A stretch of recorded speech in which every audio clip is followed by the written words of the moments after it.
Sahar Rahimi arrived at the airport early, only because her mother had insisted on it. The smart, lithe, yoga-loving 19-year-old had pushed back on the early hour, trying to tell her mother that she worried too much. But her mother, Nadia, had lived in Tehran for all of her 51 years. Somewhere in that instinctual space between maternal wisdom and middle-aged pessimism, the older woman had just known she'd be right. "They'll find a way to hold things up," she kept saying during the pack-up. "An unscheduled search, a long interview, a 5-fold check of your visa, a dispute over the weight of your luggage. Doesn't matter. There will be something. It's Tehran. Trust me." A pre-med student near the top of her class, the 19-year-old had responded with a subtle eye roll and a stream of text messages to her boyfriend, Esfan. The 1-month trip home from university had been insufferable. Thank God it was all nearly over.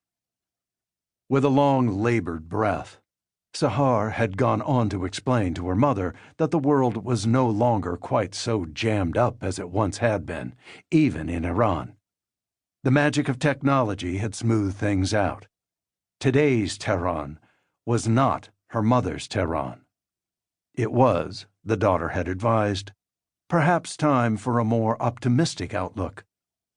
Waving all of that away, Nadia had replied with a mantra of near-religious clarity. "You don't know these people the way I do. There will be something," she'd said again. Recalling their conversation now, Sahar stifled a yawn and looked blearily at the queue in front of her. She checked her phone again. Still no reply from Esfan. The last she'd seen him was at a shuttle stop as she was leaving Montreal's McGill University for the airport weeks ago, a scene she'd replayed in her mind at least 100 times since. Because they'd both pledged to keep their relationship a secret from their meddling parents, texting had been the only way to stay in touch. But to her liking, he'd been a little too quiet. Of late, his sometimes hours-long silences would cause her to create wild, spine-tingling fantasies of a forthcoming breakup. Even now, she was imagining he'd found some new way to avoid her at the airport, wobbling her faith in the one immovable thing she'd been counting on, their shared flight back to Canada.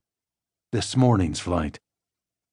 At a little after 4:30 in the morning, trapped in an over-engineered glass tunnel somewhere between security and immigration, she stood among a crowd of fellow travelers with nervous faces, none of them Esfan's.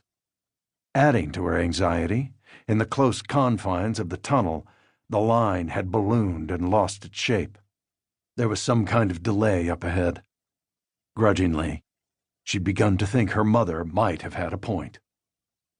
Someone behind her accidentally kicked her heel. Her elbow touched the man next to her. She balled her fists in frustration and shifted the strap of her shoulder bag away from someone else. This was not coming off at all the way she'd hoped. Compounding it, her despair rang with a certain sense of inevitability, a pang of foreboding. She'd intuited it as soon as she'd stepped out of bed a few hours earlier. She told herself that her mother's dour outlook, coupled with the disquiet of her relationship, had morphed into this stubborn sense of dread, and that it would all go away soon enough. But it hadn't. If anything, it had gotten worse. In the car on the way in, the reporter on the all-news station had been going on about the Iranian missile attack on the American base in Iraq. Payback for the U.S. bombing of a top Revolutionary Guards general named Soleimani. 40 dead American soldiers. Invaders, the newsreader had kept saying, repeating the number as though it were a football score.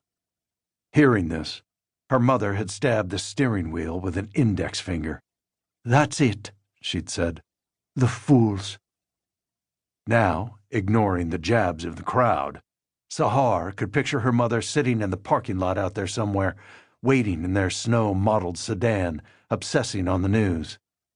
Nadia had lived through the Iran-Iraq war, so anything of a military nature always made the woman jumpy.